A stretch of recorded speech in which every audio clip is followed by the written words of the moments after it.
کیا سمجھتے ہیں آپ؟ عمران خان کے خلاف ایک اور پوسٹ سامنے آئی ہے، اس سے پہلے بھی ایک آرٹیکل سامنے آیا تھا ٹائمز آف اسرائیل کی جانب سے، جس میں کہا گیا تھا کہ عمران خان ایک موزوں شخصیت ہے اسرائیل اور پاکستان کے تعلقات بحال کرنے کے لیے، اور آج اس چیز کی تصدیق ہو گئی ہے.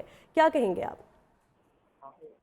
جی بالکل، یہ جو آج کا آیا ہے یہ سارا بیان، اس میں تو ساری حقیقتیں جو ہیں وہ کھل کے سامنے آ گئی ہیں. پہلے تو صرف بات ہوتی تھی، اب تو یہ ایک وہیں کی ایک جو نمائندہ ایک ان کا اخبار ہے، جی نیوز پیپر ہے، اس میں اس طرح کی جو آئی ہے حقیقت، تو ظاہر ہے اس میں کوئی بات ہوگی تبھی تو بات ہو رہی ہے. پہلے تو اگر پولیٹیکلی کوئی بات کرتے تھے تو یہی کہا جاتا تھا کہ جی یہ تو وہی ایک طریقہ کار ہے کہ جو تنقید کی جاتی ہے، تنقید برائے تنقید، جی اور ایسا کچھ بھی نہیں ہے. اور دیکھیں اس میں کلیئر یہ چیزیں سامنے آئی ہیں کہ یہ ویسے بہت ایک ہائپ کریٹ کریں گے ان کے ساتھ، ان کے خلاف، اور پھر لوگوں کو قائل کریں گے کہ ان کے ساتھ تعلقات کیے جائیں اور ان کو مانا جائے.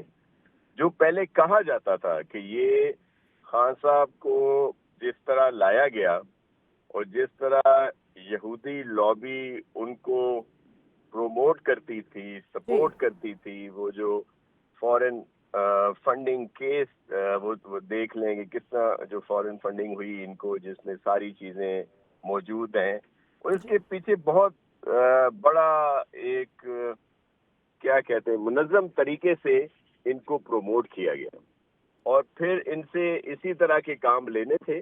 جی لیکن ظاہر ہے یہ ممکن نہیں ہوتا کہ جس طرح کی سوچ ہو اور اس پہ عمل ہو.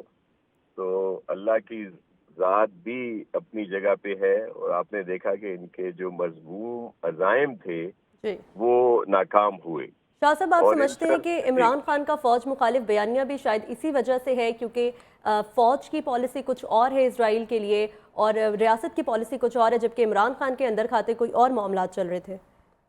جی بالکل ایسا ہی ہے. دیکھیں پاک فوج جو ہے وہ وہی بات کرتی ہے جس سے پاکستان مضبوط ہو، جو عوام کی سوچ ہے یا جس لحاظ سے پاکستان بنا، اور جو ہمارا ایک دو قومی نظریہ تھا، یا جو اسلام کی سپورٹ تھی، یا جو بھی سلسلہ تھا، آپ سب کو علم ہے اس بات کا. جی اور پاک فوج کو نشانہ اس بنایا جا رہا ہے اور کمزور کرنے کی کوشش کی جا رہی ہے تاکہ پاکستان کمزور ہو.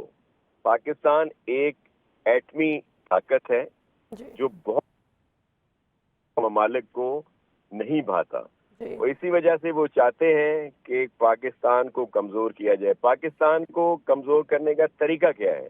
جی طریقہ یہ ہے کہ اس کی فوج کے خلاف اس طرح کی منظم سازش کی جی، جائے ایک منظم اور سازش لوگوں. کے ذریعے عمران خان پاکستان اور اسرائیل کے تعلقات بحال کرنے کی کوشش میں تھے. شاہ صاحب آپ ساتھ ہی رہے گا، ہمیں جوائن کیے رہنما مسلم لیگ نون دانیال چودھری نے، ان کو بھی شامل گفتگو کر لیتے ہیں. دانیال صاحب بہت شکریہ آپ کے وقت کا. یہ بتائیے گا کہ اس وقت یہ جو تمام تر چیزیں ہمارے سامنے آئی ہیں ان کو کس طرح سے دیکھتے ہیں آپ؟ دانیال چودھری سے رابطہ بحال کرنے کی کوشش کریں گے. ناصر حسین شاہ صاحب آپ کی طرف واپس آؤں گی. آپ بات کر رہے تھے کہ ایک منظم طریقے سے یہ سازش کی گئی. عمران خان کا جب دور اقتدار تھا اس وقت جو بیانیہ ان کی طرف سے سامنے آیا اور جو باتیں عوام سے کی گئیں اس کے اندر بالکل مختلف چیزیں کہی گئیں اور اندر کھاتے کچھ اور ہی چل رہا تھا.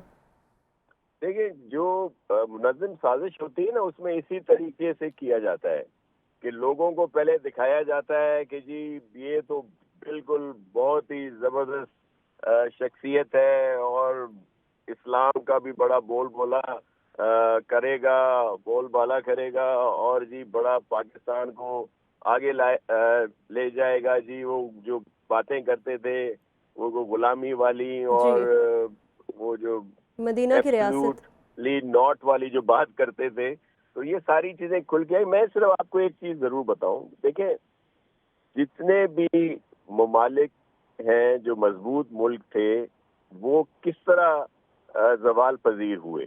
ہمارے ہاں ہمارے اسلامی ممالک کی بہت بڑی مثالیں ہیں. جی لیبیا ہے، عراق ہے، شام ہے، دیگر بہت سارے اس طرح کے ممالک ہیں. وہ کیسے کمزور ہوئے؟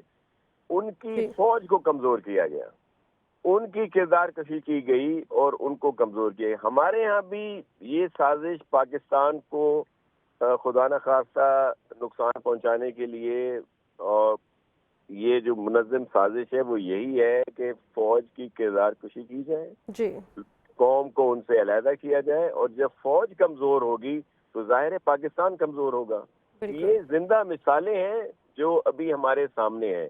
تو ہم اپنی پاک فوج کے ساتھ ہیں، کیونکہ وہ اس کی سالمیت کی ضامن ہے، اور جو سرحدوں پہ ہمارے دشمن ممالک جو بھی آپ دیکھیں، ایک تو سیدھا ہمارے دشمن ہے جو انڈیا، لیکن اس کے ساتھ اور بہت سارے جو ممالک ہیں جن کا ہم نے بہت زیادہ خیال بھی رکھا، لیکن ان کی سوچ بھی ہمارے لیے انڈیا سے مختلف نہیں ہے، بلکہ وہ ہمارے لیے زیادہ نقصان دہ ہیں۔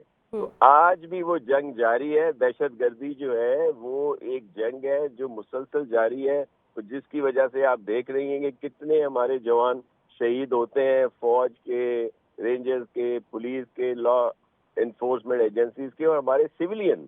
تو یہ وہ ایک جد و جہد مسلسل ہے، اور ہم اپنی ان شہیدوں کو خراج تحسین پیش کرتے ہیں جنہوں نے اپنی جانیں ہمیں سیو کرنے کے لیے قربان کی، اپنے بچوں کا نہیں سوچا، ہمارے بچوں کا سوچا۔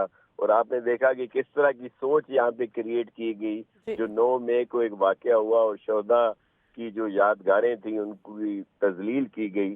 تو ہم نے اس سوچ کی نفی کرنی ہے۔ جی ٹھیک ہے، ہمیں اس سوچ کی نفی کرنے کی ضرورت ہے۔ ہمارے ساتھ موجود ہیں ناصر حسین شاہ صاحب، بہت شکریہ آپ کے وقت کا۔